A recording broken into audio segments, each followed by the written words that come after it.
MSTasteTouchലേക്ക് എല്ലാവർക്കും സ്വാഗതം. ഇന്ന് നമ്മൾ ചക്ക കൊണ്ട് ഒരു അടിപൊളി സ്നാക്കാണ് ഉണ്ടാക്കുന്നത്.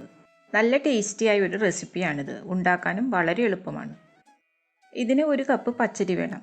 ഇത് 3 മണിക്കൂർ കുതിർത്തി എടുത്തതാണ്. ഇതൊന്ന് മിക്സിയിലിട്ട് അരച്ചെടുക്കണം. ഇതിലെ വെള്ളം ഊറ്റി മാറ്റിയതിന് ശേഷമാണ് മിക്സിയിലേക്ക് ഇടുന്നത്.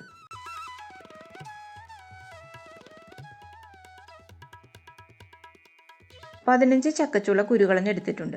ഇത് ചെറിയ കഷ്ണങ്ങളാക്കിയിട്ട് ഇതിലേക്ക് ഇട്ട് കൊടുക്കാം.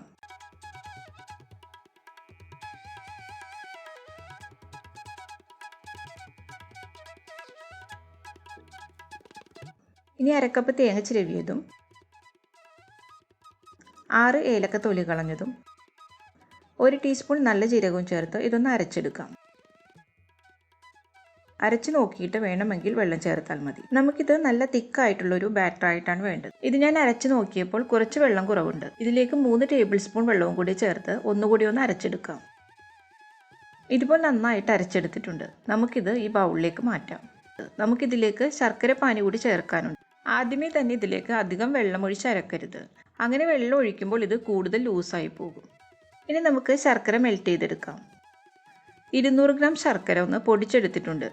ഇതിലേക്ക് 1/2 കപ്പ് വെള്ളം ഒഴിച്ച് മെൽറ്റ് ചെയ്യാം.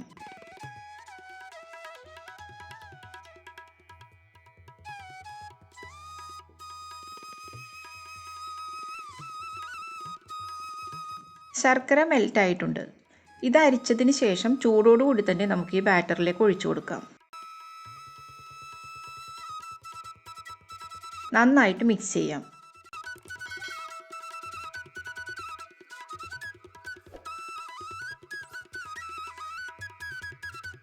ഇപ്പോൾ ഇത് മിക്സ് ആയിട്ടുണ്ട്. ഇനി ഇതിലേക്ക് കുറച്ച് തേങ്ങാക്കൊത്തും ചെറിയ ഉള്ളിയും ചേർക്കാനുണ്ട്. ഈ പാനിലേക്ക് 1 ടേബിൾ സ്പൂൺ നെയ്യ് ചേർക്കാം. ഇതിലേക്ക് 1/4 കപ്പ് തേങ്ങാക്കൊത്തിട്ടൊന്ന് വറുത്തെടുക്കണം.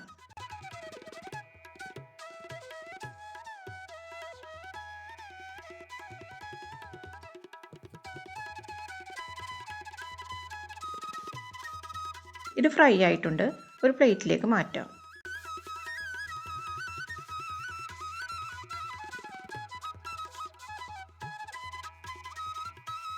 6 ചെറിയ ഉള്ളി അരിഞ്ഞത് കൂടി ഫ്രൈ ചെയ്തെടുക്കാം.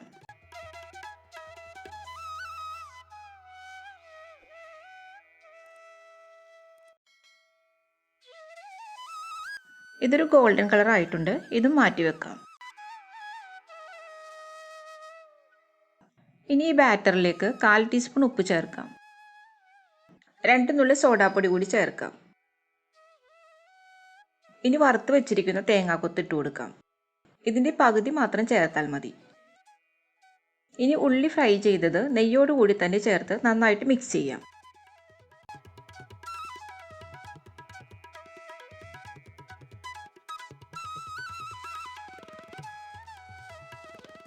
ബാറ്റർ ഇപ്പോൾ റെഡിയായി. ഈ ഒരു പാത്രത്തിലാണ് ഞാനിത് വേവിക്കുന്നത്. ഇതിൻ്റെ എല്ലാ സൈഡിലേക്കും നെയ്യ് പുരട്ടി കൊടുക്കാം.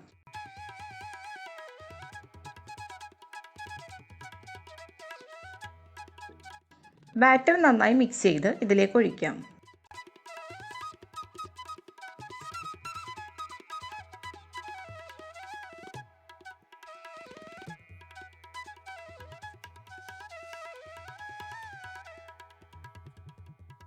ഇതൊരു ഇഡലി പാത്രത്തിൽ വെച്ചാണ് വേവിക്കുന്നത്.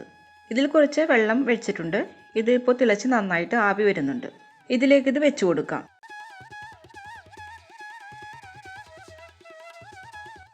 ഇനി അടച്ചു വെച്ച് വേവിക്കാം.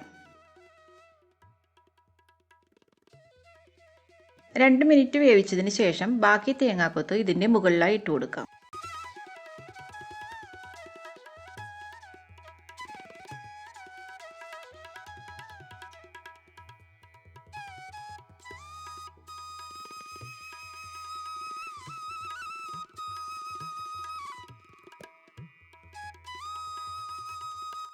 വീണ്ടും അടച്ചു വെച്ച് ഒരു 35-40 മിനിറ്റോളം വേവിക്കണം.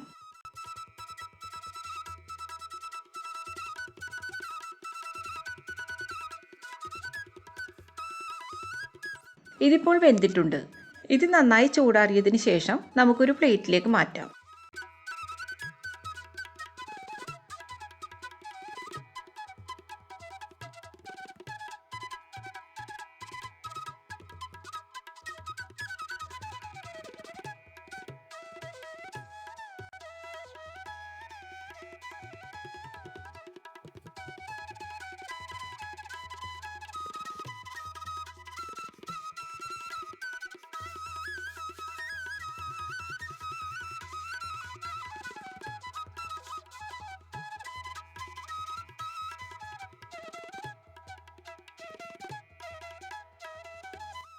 ഇതിപ്പോൾ നല്ല സോഫ്റ്റ് ആയിട്ടുണ്ട്.